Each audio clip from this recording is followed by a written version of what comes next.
viene entrando. Ah, bien, se Acá, siente. cansado, saluda. Hola. Le da el tiempo para saludar incluso. Estamos al aire. Esto es como esos periodistas de Sí.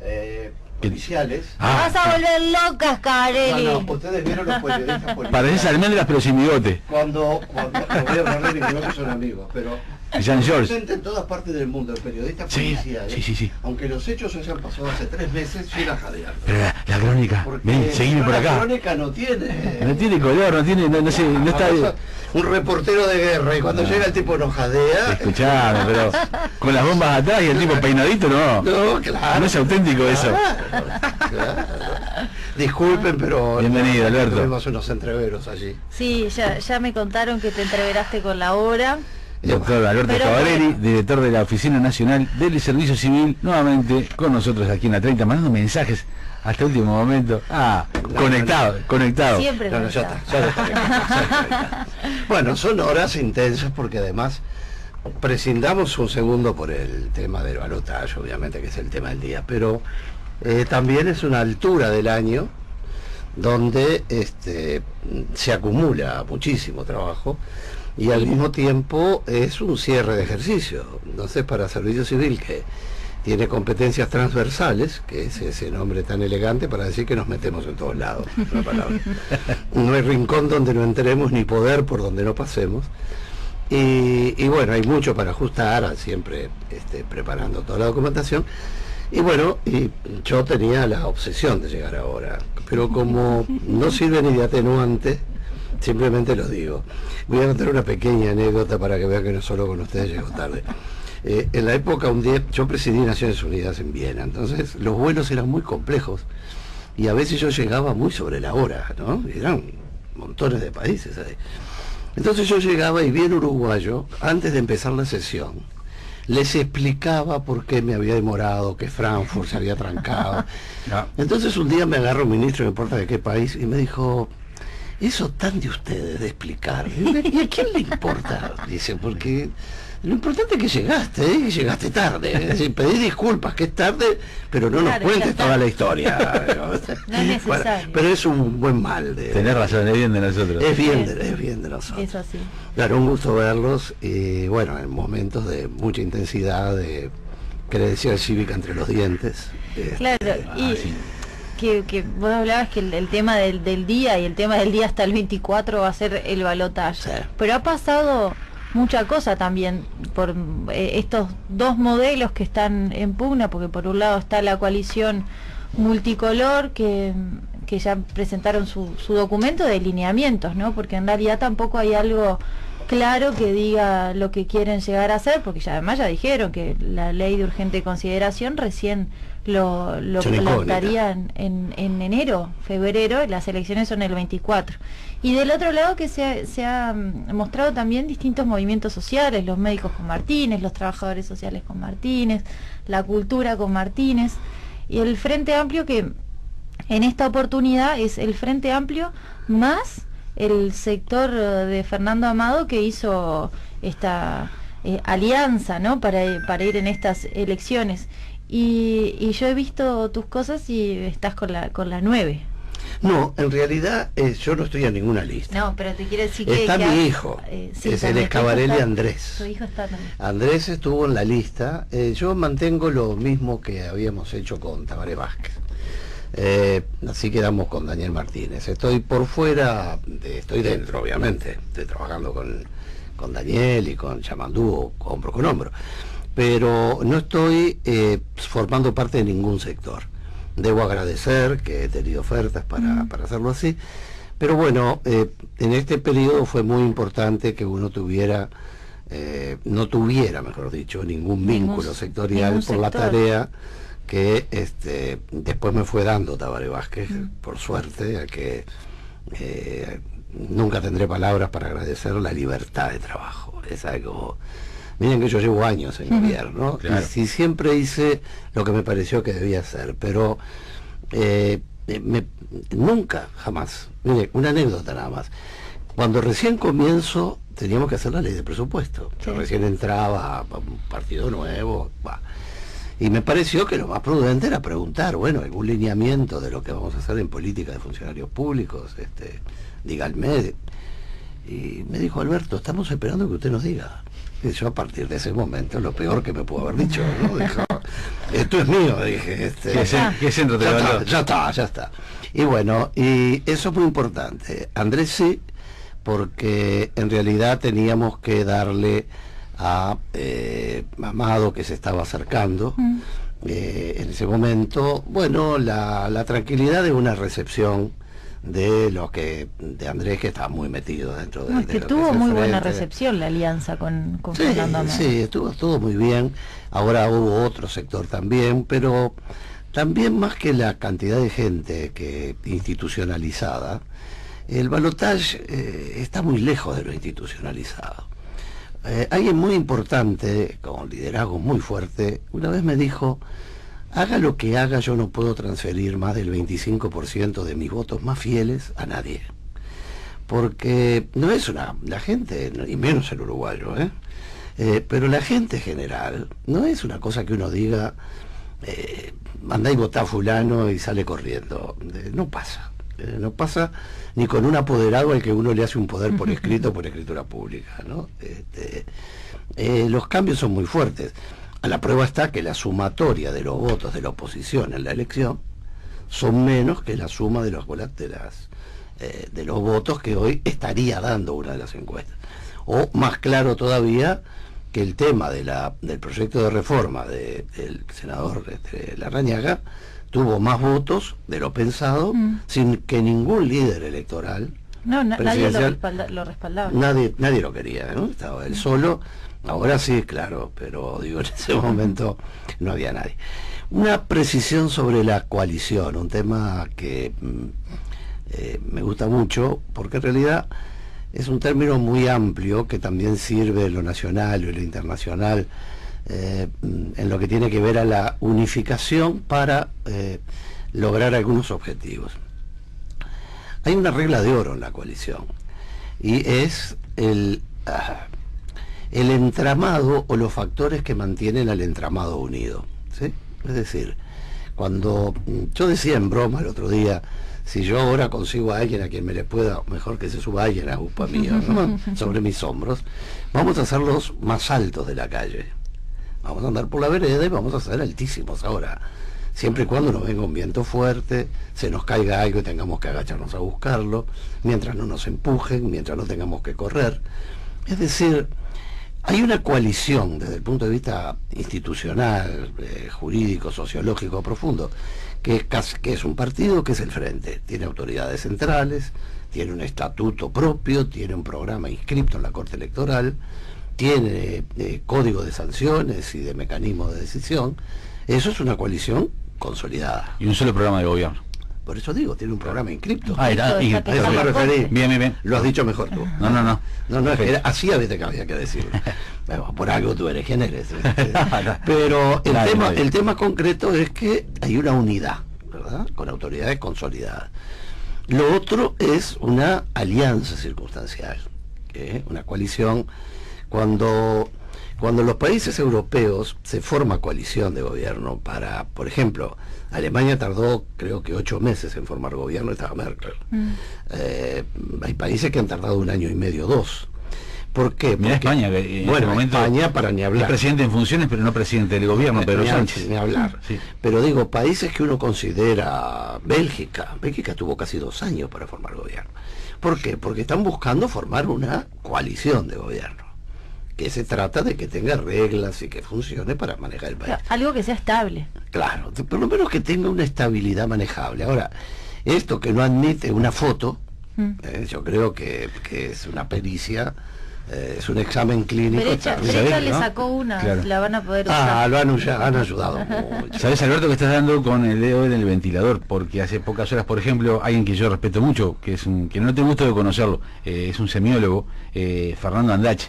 Es muy didáctico al explicar cosas, habla del lenguaje y los signos, la importancia de decir o no decir, la importancia del cuerpo y la movilidad de la persona en el momento de emitir su discurso. Bueno, él entiende que la no aparición de la foto habla mucho de quienes la integran esta circunstancial coalición, y además con ciertos signos. Por ejemplo, Jorge Larrañaga confesó que no le ve sustento a la duración en el tiempo de esta coalición multicolor. Luis Alberto Heber ha dicho que si en 2 años no se plasman los principales lineamientos, la coalición no llegará a buen puerto. Y yo hacemos el ejercicio de ponernos por un momento en el lugar del potencial votante de este grupo. ¿Cómo se siente como votante? Yo voy a poner un ejemplo que no es nuevo, porque creo que ya alguien lo dijo, pero la verdad que lo pensamos hace tiempo con Andrés. El hecho, lo primero que hace un gobierno cuando asume es la ley de presupuesto, ¿verdad? Desde que gana hasta, porque tiene que presentarla y aprobarla que entra antes de julio. O sea que la ley de presupuesto es quinquenal, es la columna vertebral sobre la que uno apoya un gobierno. Es difícil, por no decir imposible, yo no conozco antecedentes, que uno escriba un código de 300 o 500 artículos para que se apruebe en 90 días antes de la ley de presupuesto, ¿verdad? Ahora, ¿por qué? Y creo que la explicación es sencillísima, porque esos 2 años que se estaban mencionando ahora son una utopía. En realidad, los votos seguros están hasta que se terminen de integrar los entes autónomos, ¿verdad? Es decir, cuando se sepa que tal sector tiene tal puesto, estarán los votos. Por lo tanto, ese apuro de una ley que nadie conoce, yo no sé ni el que la está escribiendo la conoce todavía, pero que sin duda va a ser un programa neoliberal fuerte, porque si recoge lo que todo el mundo está diciendo, capaz que nos encontramos con otras cosas. No, porque además el programa de gobierno del Partido Nacional tiene muchas cosas que tampoco se conversan. ¿Sí? ¿Y quién piensa ahí que, escritas? claro, ¿quién piensa que puede ser una síntesis de todos los partidos que integran esa coalición? Por eso, porque si no, el apoyo a cambio de nada no existe. Pero es que además, como ahí son plazos automáticos, por eso yo digo que los apoyos a cambio de nada no existen. Lo que hay que buscar es a cambio de qué. Entonces yo creo que el instrumento para poder dar son los puestos de trabajo en los entes. Eso me parece que ahí está la madre del borrego. Es decir, porque luego hay cosas muy distintas de juntar, y podrán decir, bueno, en el frente, cosas más distintas que en el frente. En todos los partidos, cuando el Partido Colorado era un partido de gobierno, tenía como los cuadros de fútbol, las alas extendidas, punteros derecho e izquierdo, y uno cabeceando por el medio. Sobre el déficit de la caja militar, por ejemplo, el candidato Luis Lacalle Pou no está hablando, y uno dice, con la alianza con el señor Manini, muy difícil que hable. Pero ¿cómo va a hablar si ahora hay una cosa muy importante? Es decir, en sociología se habla de los grupos de presión y los factores de poder. Los grupos de presión son los grupos sociales que presionan el gobierno y las decisiones. Después viene lo de la gobernanza, o está dentro. Pero los factores de poder son aquellos que tienen una incidencia muy fuerte. Sociológicamente, en Uruguay son los sindicatos y las fuerzas militares, por decirlo de algún modo, ¿verdad? Que cuando trancan generan un movimiento en la mesa, depende de la personalidad de quienes estén a cargo. Bueno, hoy el factor poder militar está institucionalizado, aunque no lo represente formalmente, pero un comandante en jefe de hace pocas horas, aceptado por su fuerza, no se baja y se transforma en un un padre lazarista, ¿no? Es decir, es lo que es, y está bien, es lo que representa. Además se construyó como candidato en ese ámbito.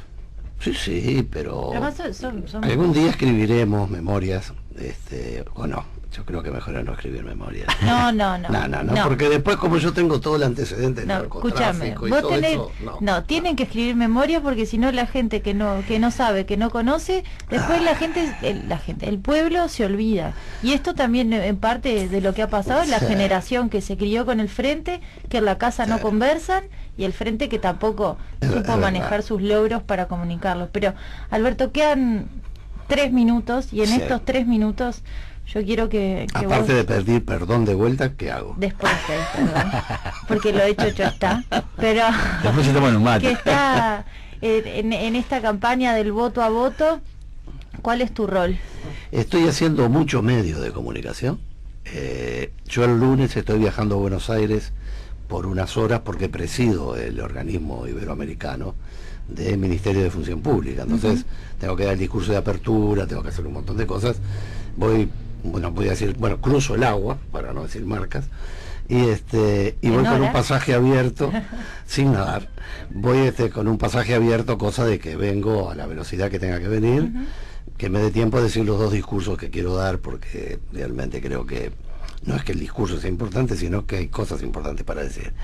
Y mi rol está en 2 aspectos, diría yo. Uno es el tema de medios de comunicación. Creo que a estos últimos 5 días son 8 los medios. Me voy el lunes y el domingo estoy haciendo una colega de ustedes en Sarandí. Mañana tengo otra cosa. Y el otro tema es que tengo una conexión directa tanto con el candidato como con Orsi, obviamente. En lo que son, nosotros tenemos un equipo, entonces sugerencias desde semióticas hasta, ahora que sacaste el tema tú, sí. Aunque ahora estoy muy metido con la neurociencia.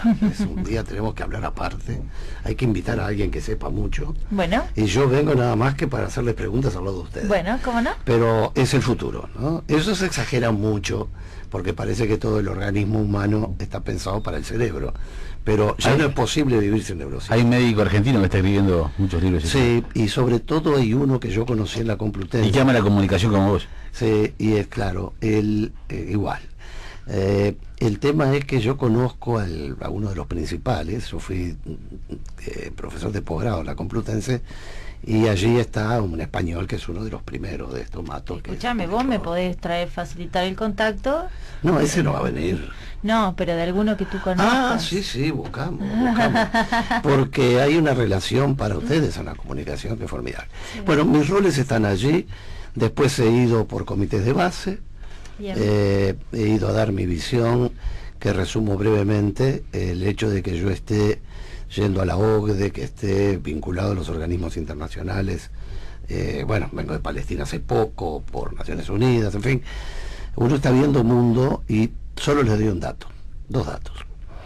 Primero, lo que son nuestros bonos del tesoro, que los bancos, la gente compra porque así obtiene un interés. Si eso uno va y lo hace en Alemania, pone 100 euros y le devuelven 95.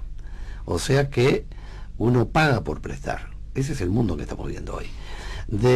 El Producto Bruto Interno Mundial, que estaba el comercio mundial un 6%, bajó al 1.2 para el año 19. Lo acabo de hablar con Gurría ahora, el secretario de la OCDE.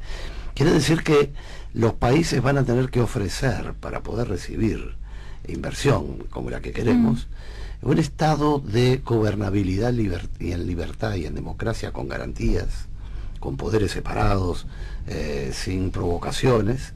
Y yo creo, voy a dar un último ejemplo que por los minutitos, es algo brillante lo que se hizo con el tema de la pastera. Algo brillante lo que se hizo. Estoy saludando los derechos humanos. Sí, que ahora vienen y después si no me retan. Hay algo brillante que se hizo, que fue el hecho de que en la pastera estaba el tema de lo sindical. Sí. ¿Cómo se resolvió? Se hace un mini ministerio de trabajo pegado a la pastera para resolver los conflictos más urgentes, digo. En el caso de que existan conflictos. Y en lo laboral es natural que existan, pero en lugar de venir a Montevideo, la marcha y todo el problema, bueno, primero se trata de resolver el tema ahí.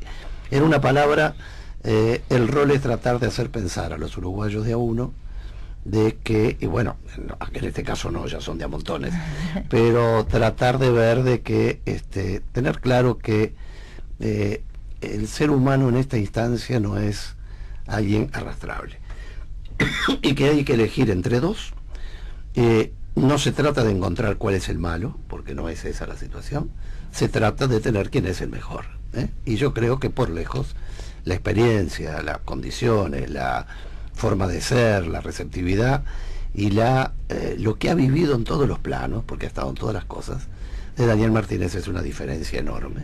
Lo que no descalifica a la calle, simplemente está bien, digo, sí tiene una formación diferente y tiene tiempo. Luis tiene tiempo. Hay mucha experiencia por parte de Daniel Martínez, que hay que ver el currículum, digo, ¿no? Con esto nos vamos porque si no después... pero brevemente, doctor Facundo Manes, el cerebro del futuro. Claro. Hoy la noche de las 10 días la pueden comprar. Claro, claro, no, pero además él es un divo en este tema, ¿no? Sí, un gurú, es un gurú. Sí, es un gurú y divo al mismo tiempo. Ahí va, sí, lo explota muy bien, muy porteño, lo hace muy bien. Muchas gracias por acompañarnos. Gracias. Como siempre, Estás gracias. perdonado porque llegaste tarde solo por ser vos y Sí, porque no tenés simpatía y esas cosas. Sí.